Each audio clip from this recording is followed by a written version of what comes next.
One scenario is that other than Ho Kang, the opposition parties do not get any other directly elected seats, and the three parties, the Workers' Party, NSP and SPP, share the 8 NCMP seats between them. The other scenario is that other than Ho Kang, 1 or 2 GRCs and 2 or 3 SMCs go to the opposition, again represented by these three parties. These are my projections, which I believe are, in the circumstances, realistic. To expect anything more than the second scenario would be quite optimistic, although nothing in politics is inevitable. Whether it is the first or second scenario, what is important for the opposition parties that attain a representation of some sort in Parliament is that they coordinate with each other. There has to be a consolidation of the opposition. I use the word consolidation, not unity. Consolidation means building a stronger foundation at a lower level instead of the current situation of a highly fragmented opposition represented in many small and weak parties. And in the next general election in 4 to 5 years' time, only the parties that have gained a parliamentary presence should sit down amongst themselves to decide on seats to be contested. They must state categorically that they will not sit down with other parties.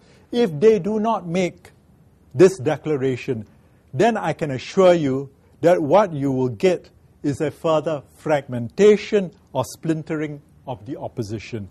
Another half a dozen political parties could be established and then demand a seat at the table in determining election contests.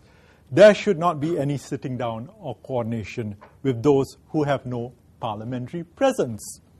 That is why one good thing about multi-cornered fights is that the weak candidates will not only lose, but also lose their election deposit, and in so doing also lose their dignity.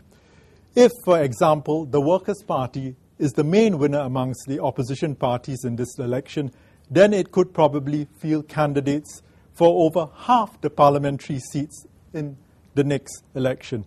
And it should make clear it will not be giving way to any party intending to contest in the wards it has chosen to field. No party shares the spoils of victory with the losers. It just does not happen. I don't know. I have nothing to add to his observations, except that I think one possible outcome from this particular general election is we might actually see the PAP winning 86 out of 87 seats. And I know some of you are probably very angry with that. I think that could be a possibility, right? Winning 86 out of 87, but with a lower overall vote share. Right? I think if they can get something between about 60 to 63%, I think that would be, to my mind, a fairly good performance. Right? I'm in the midst of grading exam papers. Much as my students will think that 63% in SMU would get you a C minus, I think. But I think something close to 2/3 of the votes, is not bad. Another scenario is possibly the PAP winning. A GRC falling to the opposition. Right. But for me, I think that will only happen if the Workers' Party were to field a dream team.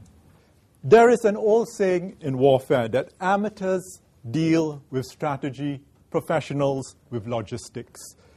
This can be extended to an election campaign. Most of those who are in the third voting tier of staunch anti-PAP voters seem to think that elections are simply a matter of putting up candidates opposed to the PAP.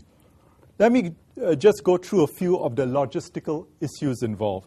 First, other than the election deposit, which is equivalent to 1 month of an MP's allowance, which is $13,500, each candidate must have a proposer, a seconder, and 4 assenters who are registered voters in the constituency or GRC they are intending to contest.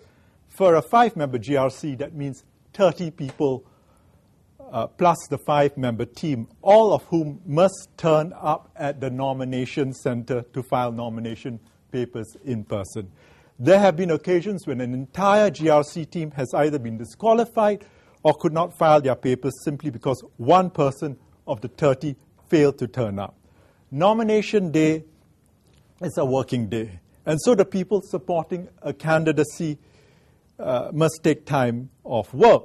Some of the better organized opposition parties ensure that they have reserves standing by. That is, an alternative proposer, a seconder, and at least 2 assenters, in case some individuals either do not get time off work or get cold feet, all of which are entirely possible. Then, as part of an overall campaign, a candidate or GRC team would require polling agents, an election agent, and a campaign manager, plus many supporters involved in direct canvassing for votes. Then there is the issue of election posters. The well-oiled PAP election machine can get its election posters up in virtually all lampposts in contested wards within 24 hours of the close of nominations. In 2006, one of the better organized opposition parties was able to do so within 36 hours. It was noted on Day 5 of the 2006 election campaign, one of the less organized opposition parties was still struggling to get its posters up. Election posters printed professionally can cost several $1,000s, and that would be much more for GRCs. It would then cost several $1,000s more to get a contractor to display all the posters prominently and in a timely manner. In some contesting elections can be a costly business. So when people on social media sites implore some of the opposition parties to not let the GRC they are residing in go uncontested, they do not know what they are asking of the opposition parties. And if they ask the opposition parties to field a team in their GRC, are they prepared to do even 5% of what they ask the opposition party to do? And what I have already described. If these people who are asking, indeed demanding change, are not prepared to put aside 9 days to volunteer on the ground with one of the main opposition parties for house visits, distributing flyers, and assisting in organizing rallies during the campaign period, then they should not expect change. When such individuals are asked to make a small contribution of time and energy, the response is one of apathy and indifference, which is still a very marked feature when it comes to politics in Singapore. They expect other people to do the heavy lifting, but they expect and demand change. Just to put things in context, another aspect of logistics involves the contending parties. As a concrete example, a member of an opposition party told me that in the 2006 election, the Workers' Party team that contested in Ang Mo Kio GRC had 50 volunteers during the campaign. On the other hand, he claimed that the PAP team led by the Prime Minister had 2,000 volunteers in that one GRC. This may be an exaggeration, but let's say for one moment that the PAP team had 1,000 volunteers. That would be a 20-to-1 advantage. If I was to use an analogy, I would say on one side you had 50 Spartans, while on the other side you had a legion of 1,000 well-disciplined Roman infantry. The result of the contest would not be in any doubt. But the 50 Spartans put up a hell of a fight and exacted a price on their opponents. The WP team took 1 out of every 3 votes in Ang Mo Kio GRC, despite the fact that Minister Lim Boon Heng had predicted that the Prime Minister's team would take more than 80% of the vote. For those who keep on complaining that the political playing field is not level, it is completely in their hands to make it level. if they are prepared to volunteer their time over 9 days in an opposition party's campaign, then instead of 50 Spartans, you could have 500 Spartans facing down a Roman legion of 1,000. That, in my opinion, would level the playing field, and personally, I will put my money on the 500 Spartans.